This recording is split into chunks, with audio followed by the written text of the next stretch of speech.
ভগবান অর্জুনকে বলেছিলেন, আমি নিজেকে জানি বলেই জন্ম জন্মান্তরের সংবাদ সব আমার জানা। অনন্তকাল ধরে তুমিও আছো, আমিও আছি।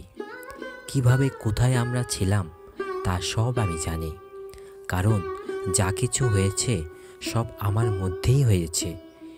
তুমি সেসব কিছু জানো না। আমার কাছে স্থান কালের ব্যবধান কিছু নেই, জন্ম মৃত্যুর আড়াল কিছু নেই। যতবার যত রূপে আমি এসেছি সব আমি জানি, তুমি এসব কিছু জানো না। লোকনাথ বাবা ছিলেন মুক্ত পুরুষ।